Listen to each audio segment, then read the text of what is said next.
Welcome, friends. Thanks for joining us on the Wenner-FOLSOM Podcast. This is battle tested for resiliency and leadership, and we're excited to go on this journey with you today. My name is Joshua Wenner, and I'm here with my ally, Philip Folsom. Yay. Thank you. Really been excited about this podcast and sharing this medicine of resiliency and leadership. It does directly relate and address that big issue that we're having as not only men in our current society, but as veterans, first responders, and other members of this warrior class society. And just in a nutshell, Jordan Peterson says that if you have to fight a dragon, you should go to its lair. Otherwise, it comes to your fucking village. And that resiliency trauma dragon is now fully in our society. So we're going to war with that dragon on this podcast. In addition to the resiliency protocols, we're also focused on leadership. And the big distinction is resiliency, think about it as the awareness and tools to actually become aware when you're in a trauma response, responding to some trauma from our past, something's happening in your nervous system and you're reacting, and learn how to become aware of it and tools to regulate your nervous system so that you can actually choose to make a better choice. So big picture, think of that as resiliency. And on the flip side, leadership is accountability to become better. We have a responsibility as men, as warrior culture, to become better. And that better means leveling up our relationships, leveling up our body, our health, our vitality, leveling up our spiritual practice, and leveling up our purpose and our careers and our finances and our wealth. So this podcast is a culmination of battle-tested tools, protocols, plans, processes, information that you can take and implement into your life to increase your resiliency and increase your leadership. And hey, the term battle-tested obviously means that it has been put to practice. It has been through the fires. And both Joshua and I are veterans, Air Force and Army respectively. But we've also been in this applied resiliency and leadership space for, I guess, between us, probably 50 years. So, we know what works. And this is not just randomly grabbing information off of the shelf of Wikipedia. This is actually stuff that has been applied at a very high level with a whole slew of warrior-based culture organizations, in addition to entrepreneurs and other really high-end corporate organizations. Yeah, so we have two main companies. We have K4, which is a men's community, an online international men's community. We also have Valor, which is a community that helps support veteran first responders, medical personnel, those that deal with essentially trauma. And so from our background, that's what we would call warrior culture. So this podcast is going to be a culmination of both. So what we're going to talk to relates to both audiences, and we're just going to have fun with this. We may bring on different guests from time to time. We may share different things that we're seeing that actually works in our community. We may just go on rants of seeing what we're working on. And as Philip mentioned, battle tested means we're also walking this with you. So we're not telling you what to do from not applying it to our lives. Anything we share, it's going to be things we're actually working on, implementing, have mastered, and are wanting to share what works with you. So you get the actual blueprint of what works so you can go implement it into your life. Yeah. And it's not optional. I'll throw down the gauntlet to the people who are watching right now. This is not a discretionary, optional, frivolous information gather. This is actually a survival protocol. And that's survival for you, it's survival for your families, and it's survival for our entire society. Because when you look at that kind of the ramp up of clinical anxiety and depression, addiction, obviously suicide, it's a frightening direction that we're headed as a culture. And so for decades, warriors have been the canary in the coal mine of that mental health conversation of our country. And we're not doing well. You look at the suicide rate since 9/11, we've lost just under 8,000 soldiers to combat. Same time span, we've lost 150,000 to suicide. So this is untenable. And it is a vitally important thing that we actually start addressing some of these big issues. And if we don't, then we're going to crater out on a lot of things. And we can see it happening in society. So it really is our responsibility. It is our duty to get as good as we can so we can do as much good as we can in the world. And obviously, hey, if you're watching this, odds are you're part of that warrior culture, or you know someone who's part of the warrior culture, and we're built to do hard things. We just need to make sure that we're doing the hard things now to save ourselves, because if we're not doing that, then we're just creating more collateral damage, more ricochet, more debris from all of this churn that we're experiencing. And as Philip mentioned, not only with the veteran culture, but it is now the number one cause of death with fire, police, veterans, and moving into medical personnel. Suicide is. If that is not a major problem. Also, when you look at men in general, suicide's up 40% over the last 10 years, and it's the number one cause of death of men under 32. So this is a massive problem. If you also look at mental health in general, antidepressants are up 600% since COVID. So there's a lot of debris that this conversation is focused on solving, and not only solving, let's say, the mental health conversation. We're not mental health professionals. We're just, men that have found tools that have been around for a long time. Philip's an anthropologist and has studied the history of the human civilization.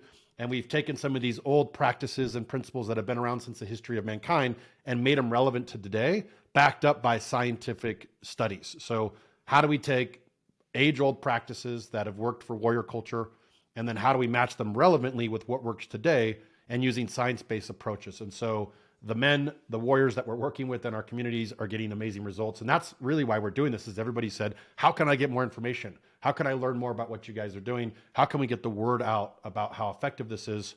And a lot of people are telling us this is at the top of the spear of the conversation around resiliency and leadership. So we want to bring it to you and your families and your children, and everybody can be a part of this conversation.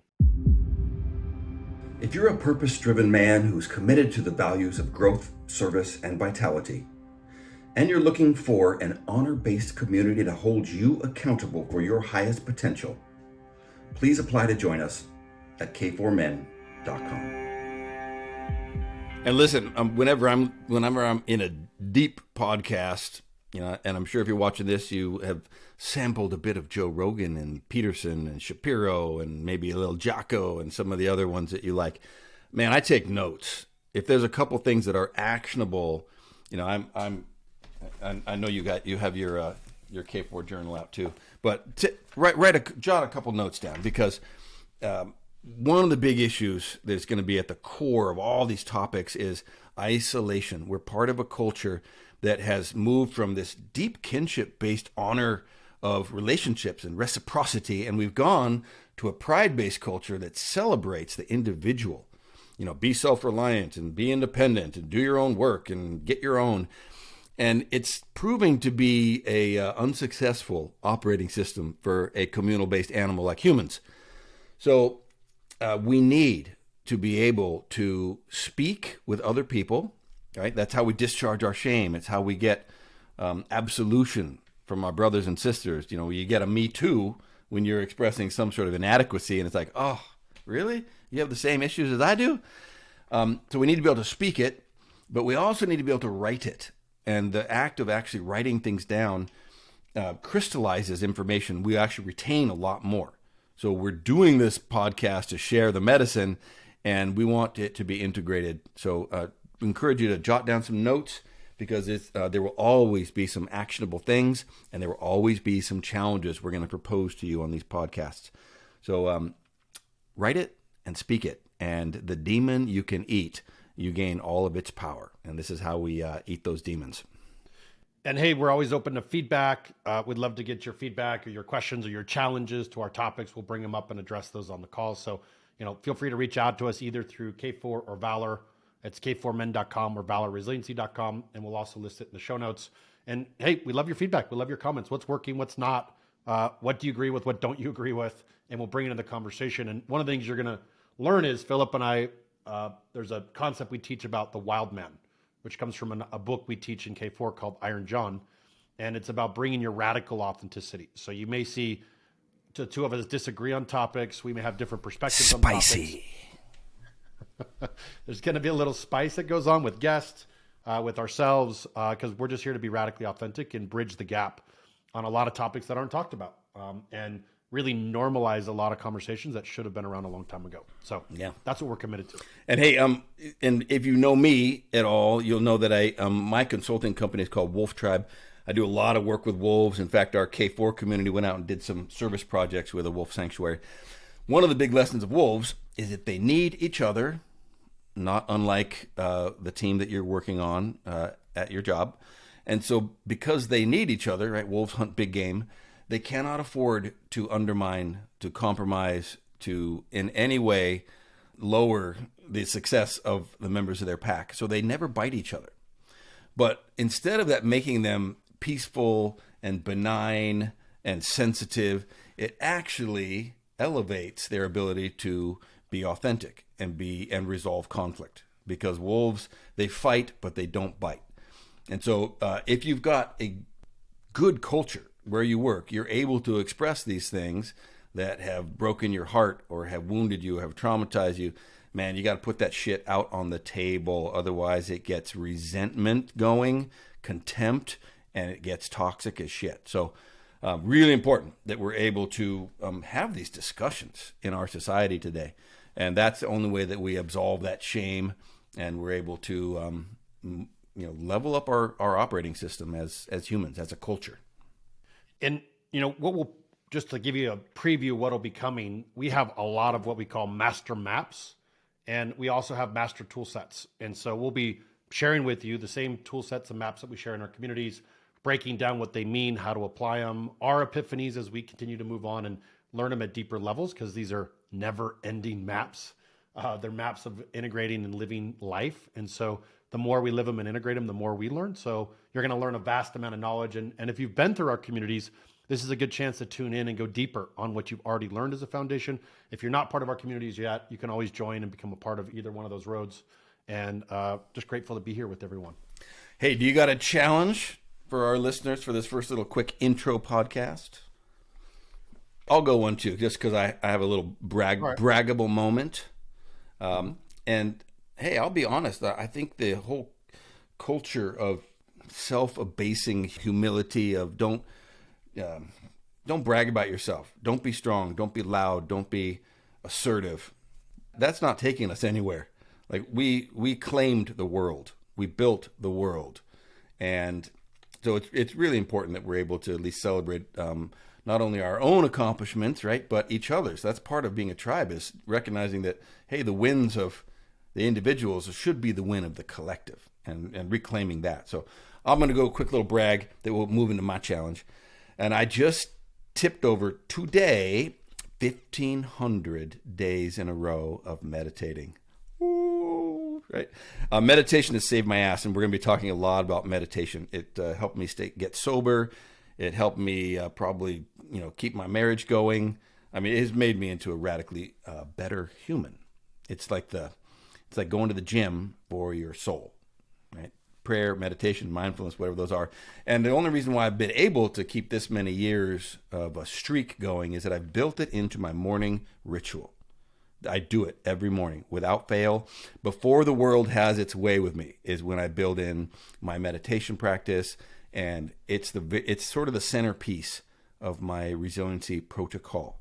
So our warrior brothers and sisters, the question is, have you established a morning ritual? And are you maintaining it? Okay, that's my challenge. I love that. I will just add one piece to that is, for me, what's been absolutely essential is gym. That just happens to be my physical exercise component. And if I'm angry, if I'm frustrated, whatever's going on in my life, I get in and get movement, and I get movement going. And so I'll add to what you're doing as a personal brag is I've committed to making some long-lasting changes, and was able to finally move the needle with, again, a lot of these maps and tools we teach, applying it towards my own life. I was able to, in the last 12 months, I just did a quick check-in on the 1st, or 2 days after it, and I'm up 15.8 pounds. Dude. So I've grown 15 pounds of muscle.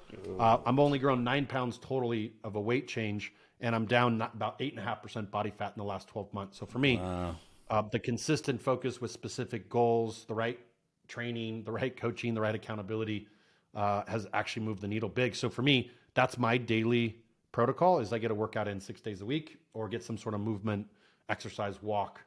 And my challenge would be, anybody that's listening, what's one thing that you can commit to doing consistently to add into your morning routine, right? And can you practice doing it for the next 7 days, next 14 days, next 21 days, ideally, so it becomes an actual habit. Oh, yeah. So, all right, guys. Well, this was a short one. We're going to keep pushing these out once a week. Please keep tuning in, and let's change the world.